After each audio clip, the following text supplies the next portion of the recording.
So Friday we talked about, oh, there's my audio, how effective remote workers are. In fact, they are more effective when they are here or here.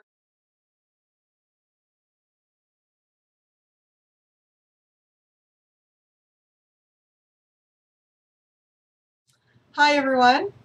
Um, how to manage remote workers. That's last Friday I talked about why you should even allow people to work from their own location. And today I want to talk about how to deal with that. It seems like a lot of people, and I'm going to apologize, I've got irritation in my eye due to a contact lens, but it seems like a lot of people seem to think that remote workers are some kind of mythical beast, that if they don't see you in the office, you must not be doing anything. And that's actually, it's been proven not to be the case. It's just one of these myths that won't go away. So how do you deal with someone that's actually not physically in the office? Well, the first thing is, according to Mark Morenson, he is an associate professor of organizational behavior.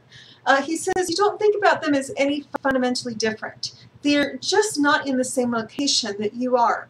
So one of the things that when I'm working remotely, and I've worked remotely for probably 14 years now, this has been my office for a very long time, and I like it that way.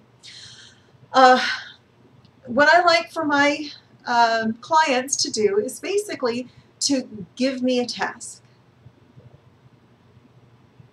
Preferably a pretty big project, because I'm here alone and I can focus. I can manage my focus so much better here alone than I can in an office with a gazillion interruptions. I mean, that is kind of the nature of an office. You have the water cooler, you have people that just want to talk to you, you have people that want to vent to you, and those things are great and grand and wonderful, and there's nothing wrong with that. But if you want me to get a job done, I really do best when I'm given a project and I'm left alone. That's really what he says. Now, the difference is that you have to work a little bit harder to get this team dynamic going. I have worked as a solopreneur for a very long time, and so working as a team is something I struggle with a little bit, partly because you would never guess this from my videos, but I'm actually fairly introverted. I don't mind talking to people. I'm not one of those, I'm not shy by any stretch of the imagination, but my energy comes best when I am alone. I'm not sure if that makes any sense to anyone but other introverts. By example, an extrovert gets his energy, and I know several people that are like that, they get their energy from being around other people. It energizes them, and it makes them feel better, and they're more excited than ever. I am the opposite. I get my energy from recharging my batteries alone. I enjoy other people. I love talking to people, but if you want me to be at my highest peak performance, I need to be alone. That's just kind of the way it is. And actually being in large crowds of people drains me if it's for very long. And I always hate to talk about that because I feel like it makes it sound like I'm some sort of a monster or that I don't like people. And that's not really the case. For the most part, I do like people. I like happy, cheerful, positive people. I want lots of them in my life. Did have an interesting run-in today with a bunch of very negative, very spiteful and vindictive people, and nobody wants them in their lives. And I'm kind of laughing because they were on this Facebook page about narcissistic abuse, and after being the recipient of their narcissistic abuse, I was like, well, ladies, no wonder your husband's left you for another woman. I would too. But anyway, that's neither here nor there.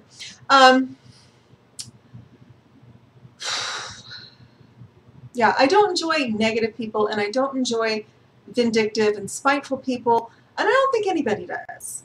But I absolutely love having positive people around me in smallish doses. So in other words, I'm going to do better in a one-on-one sales presentation than I do in front of a crowd of people, or trying to present to 20 people. I do really well one-on-one. I don't do so. That's why these videos are fairly easy for me. It's kind of a one-on-one feeling.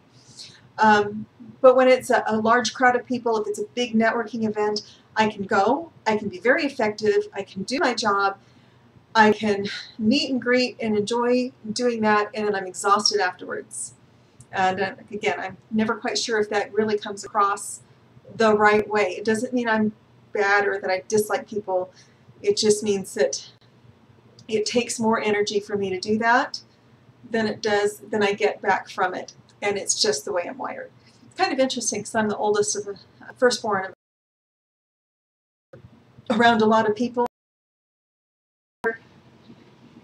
I think the point was you have to be more proactive with remote workers than you do with remote. They don't have control because I can usually do the it's just much easier for me to charge by the my biggest client has over 100 bank accounts. What I'm working on.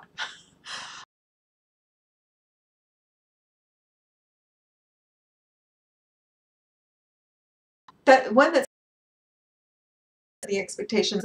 If you're the manager, if you are the director, or whatever you want to call it, I like director better than manager. Manager makes it sound like you got your thumb on them. But if you're the director of this group, you're the leader, it is kind of on you. Do you need anything else from me? How far did you get in the project? And what do you need from me? Do you have any questions? That to you don't trust me to do this work thing, guys. I am broadcasting. Love my kids. Communications and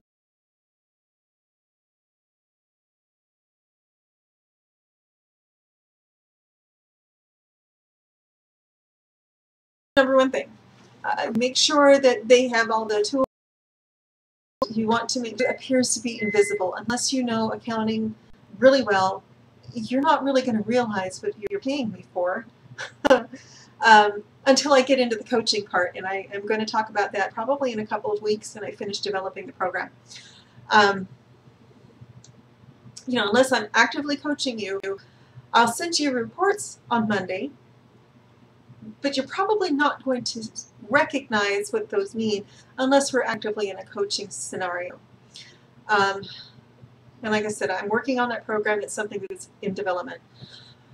But what I do is important, and it is valuable, whether you actually see it or not. It is important and valuable, and sometimes you don't realize it until you go to apply for a loan or until you go to work with a coach.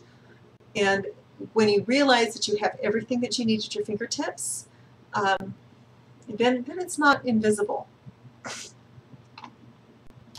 Y'all, I'm having problems with connection, so I am going to let you go for tonight. Have a wonderful evening, and I do look forward to talking to you tomorrow. Oh.